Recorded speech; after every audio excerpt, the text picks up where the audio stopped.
In our time, we are seeing something almost unprecedented in the modern age. The Mass has been driven into the hills again, and I don't mean the Church having decided to go along with Caesar in ending access to the sacraments and giving the laity a questionable lifting of the Sunday obligation to attend the Mass every Sunday, but rather what those actions in minimally 2 months without access to the sacraments made possible. There has been a strange reality before us, something most of my viewers won't really have noticed. In Ireland, there has been no access to the sacraments in a really meaningful way for most Catholics for 13 months and counting. In Canada, access to the Mass is becoming increasingly difficult as well, all because of Caesar making his demands rooted in faulty logic and the lack of a backbone amongst the bishops. Now, the auxiliary bishop from Kazakhstan has given an interview to a website and has given them advice for what they are enduring. And it is something we should all heed because Catholics can find themselves in this situation pretty much anywhere these days. And the bishops in virtually every place seem to be bowing to Caesar and pinching incense to his image. So let's get into this without delay. The auxiliary bishop from Kazakhstan is another one whose mere mention of his name causes me problems on this place. I don't know why that is, so I have to refer to him that way when I do. The auxiliary bishop from Kazakhstan. But something to know here is this. For the past year or more, he has been relatively quiet. He has been in the habit of releasing a letter to the public every 2 months or so prior to that on a variety of topics, with the last being on Francis's human fraternity statement and works. Since then, he hasn't said all that much, at least in writing. He has made a few conference appearances online, but now he is choosing to speak in writing. He has decided that what we most need to be reminded of is that the Mass is priceless, and that we must have access to the Mass regardless of whatever Caesar may think of this. He addresses this mostly to the Church in Ireland, which is having its own peculiar passion that may result in the faithful finding itself returning to Masses said on Mass rocks again. The bishop from Kazakhstan used the Catholic Arena website to make this statement. I'll go over that with you and provide the best quotes from him. A link to that piece will be found in my show notes today at returntotradition.org as usual. Just go there, skip the Patreon pop-up, and look for the post with the title of today's video in it. Again, that website is returntotradition.org. Our hosts have generally rules against posting a lot of direct links to places with advertising on them, so that's why I post things elsewhere. In Ireland, the faithful may not attend the Mass, though. That has been the status quo now for more than a year. Recently, this has been extended to include priests hearing confessions even outside of their parishes. Similar impositions by Caesar have not been made to those not part of the Church. They are free to hang out outdoors, play music, do whatever it is that people tend to do. But the Mass is not being permitted, and now the Irish faithful have gone more than a year without the Mass, except on an internet or television stream. It was the bishop from Kazakhstan who said that no bishop may dispense the Sunday obligation to attend Mass for the faithful in a very broad way like was done. He said this in a letter a year or so ago, and now, in that same spirit, he has spoken again, and has advised the Irish faithful to attend Mass on Mass rocks and in homes with priests, and for Catholics to essentially call upon the saints who earned the Red Crown during the reign of William III, and to follow their leaders if need be. Ironically, it is in that portion of Ireland still under the English crown that Masses have actually resumed. But beginning last week, many groups gathered across the south to pray the Rosary in front of their shuttered churches.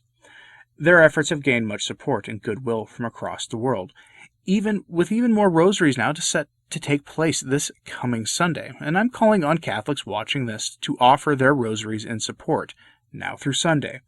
It is simply a request to have the access to the sacraments and the Holy Mass for the faithful in Ireland to be added to your intentions, and to do so on Sunday, May 2nd, 2021. It's not much to ask, I don't think. To paraphrase the bishop, he says, quote, "From all my heart I support your noble campaign to get people to pray the Rosary outside their churches in the hope of a return to the Mass. May there be formed a great living Rosary chain across Ireland to restore public Catholic worship." The bishop says this is merely going beyond the typical reasons Caesar has for making such rules in recent times, and that, quote, "I send my blessing and my encouragement to all who participate in the Rosary campaign for a return to the Mass," end quote. He invokes the times of the Tudors and William III and after, where Ireland was left with few options and no Masses, times that led many to come to America. Those who stayed in that country persevered, and they maintained the practice of their faith despite the long odds. Quote, In former times, the Irish Catholics left a heroic example of loyalty to the Catholic Mass, being the Hill Mass celebrated all over Ireland clandestinely, especially on rocks called the Mass Rocks. End quote. One Irish blogger, who I'll link to in my show notes today, provides some good information historically on this, for those not familiar. Quote, during the reign of the English monarch William III of England, Parliament in 1695 attempted to make the faith impossible. The faithful took to the hills and mountains, forests, caves, and other secluded places to gather, pray, receive the sacraments, and to keep the faith going when it seemed otherwise impossible to do so. They found secluded places with a large rock that could be used as an altar, one surrounded by high ground where the faithful could keep a vigilant watch for the lackeys of Caesar. In 2016, an Irish blogger wrote, quote, for me, the Mass Rocks are important historical monuments where we can experience a tangible link to our past and further our understanding of our unique Irish heritage. Mass Rock sites are places with deep spiritual ties for Irish people. In the Irish language, they are known phonetically as Cadig on Afrin. I hope I said that right, even with the phonetic spelling that you're seeing on your screen. This literally means Rock of the Mass, end quote. Now, I doubt she had any inkling that not long after writing this, many of the faithful would be contemplating a return to the Mass Rocks at the direction of a bishop from a faraway land.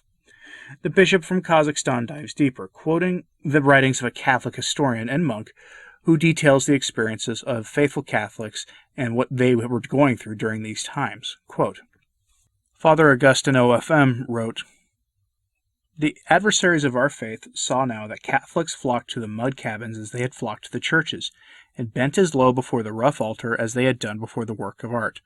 It was not therefore merely anything merely human, but something really divine that caught their eyes and gripped their souls. It was the real presence of Christ in the Eucharistic sacrifice that drew the Irish people, and caused them to pour out all the wealth of their hearts into the miserable hovels which he deigned to visit even for a fleeting hour or less. The example of love, reverence, and devotion of Catholics towards Holy Mass during those times is a powerful lesson which may shake up our souls and kindle them with a new fire of Eucharistic love and reverence. One of the most loving and glorious historical examples is Ireland's loyalty to the Mass in that time and the so-called hidden saints of the Mass, described in the book of Father Augustine OFM as follows. After a tour in Ireland, the illustrious Count de Montalbert published in Paris in the year 1829 some very interesting letters in which he describes what he had seen and felt in this country. I shall never forget, he says, the first Mass which I heard in a country chapel. I rode to the foot of a hill, the lower part of which was clothed with a thick crop of oak and fir, and alighted from my horse to ascend to it. I had taken only a few steps on the way, when attention was drawn by the appearance of a man who knelt at the foot of the firs. Several others became visible in succession in the same attitude, and the higher I ascended, the larger became the numbers of those kneeling peasants.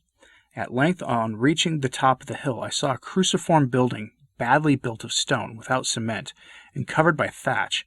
Around it knelt a crowd of robust and vigorous men, all uncovered, though the rain fell in torrents and the mud quivered beneath them.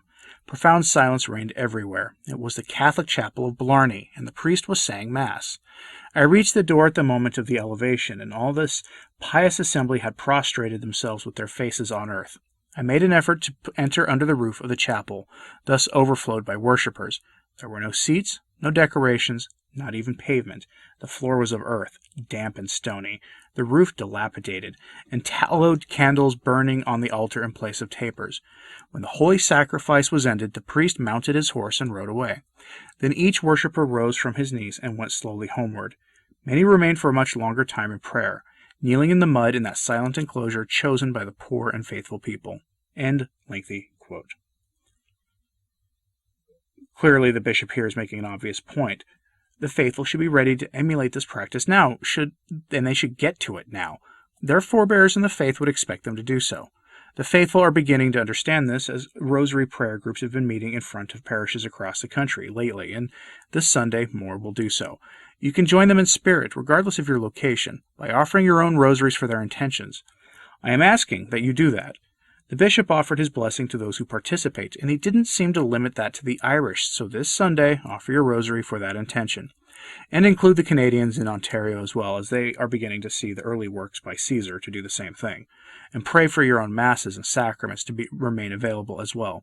I hear from listeners all the time from very far-flung places, that there are many places that you would not expect the sacraments to be difficult for the faithful to access, like in Portugal, for example, and rumors swirling in some parts of my own country that the Mass will not be available again soon at the direction of some would-be Caesars. So unite your prayers to those of the Irish, and heed the bishop from Kazakhstan's advice, for it may become pertinent in all of our lives again soon. Let me know your thoughts on this in the comments, please. And like, subscribe, and hit that notification bell so you don't miss an update. And share this with a friend in Ireland if you can, and let them know that there are Catholics far away who are praying for them. As always, pray for the Church. I'm Anthony Stine. Ave Maria.